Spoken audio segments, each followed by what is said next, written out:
அஸ்ஸலாமு அலைக்கும் வரஹமத்துல்லாஹி வபரகாத்துஹு. அல்ஹம்துலில்லாஹி ரப்பில் ஆலமீன். இன்றைக்கி நம்ம மிக முக்கியமான ஒரு திக்கரை பற்றி பார்க்கலாம் வாங்க.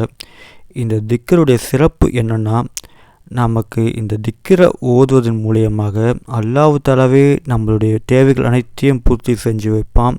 நம்ம அல்லாஹ் தஆலா கிட்ட எதுவுமே கேட்காமலே, நாம் அல்லாஹ் தஆலா கிட்ட கேட்காமலே நம்மளோட தேவைகளை அவனே பூர்த்தி செஞ்சு வைப்பாங்க. அப்படிப்பட்ட ஒரு சிறப்பு இந்த திக்கிற்கு இருக்குங்க.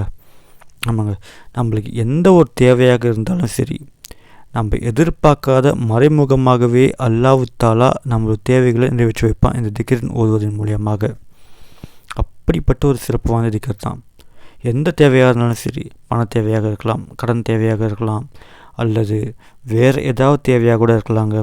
உங்கள் வாழ்க்கைக்கு தேவைப்படக்கூடிய அனைத்து விஷயங்களையும் அல்லாஹ் தஆலா மறைமுகமாகவே நமக்காக அல்லாஹ் தஆலா நிறைவேற்றி வைப்பாங்க.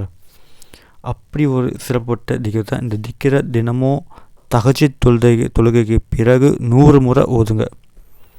தஹஜ்ஜுத் தொழுகைக்கு பிறகும் தொடர்ச்சியாக ஒரு 2 நாட்கள் அல்லது 3 நாட்கள் நீங்கள் தொடர்ச்சியாக ஓதி வாருங்க. தஹஜ்ஜுத் தொழுகைக்கு பிறகு 100 முறை ஓதுங்க. இன்ஷா அல்லாஹ், அல்லாஹ் தஆலா நிச்சயமாக உங்கள் தேவைகள் அனைத்தையும் உங்களுக்கு மறைமுகமாகவே பூர்த்தி செஞ்சு வைப்பாங்க. அப்படிப்பட்ட ஒரு திக்கர் தான். இப்போ வாங்க இன்ஷா அல்லாஹ் இந்த திக்கரை பார்ப்போம். யா கனியு யா அல்லாஹ் அக்னினி பி ஃபல்லிக்க அம்மன் சிவாக். திரும்பவும் இந்த திக்கரை சொல்கிறேன் பாருங்கள். யா கனியு யா அல்லாஹ் அக்னினி பி ஃபல்லிக்க அம்மன் சிவாக்.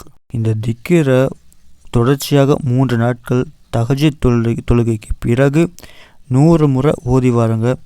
இன்ஷா அல்லாஹ் உங்களோட தேவைகளை அல்லாஹ் தஆலா மறைமுகமாகவே பூர்த்தி செஞ்சு வைப்பாங்க. இதுதாங்க இந்த திக்கருடைய சிறப்பு. இன்ஷா அல்லாஹ் நம்ம அடுத்த தொடரில் இதை விட சிறந்த ஒரு திக்கரை பார்ப்போம். இன்ஷா அல்லாஹ். அஸ்ஸலாமு அலைக்கும் வரஹமத்துல்லாஹி வபரகாத்துஹு.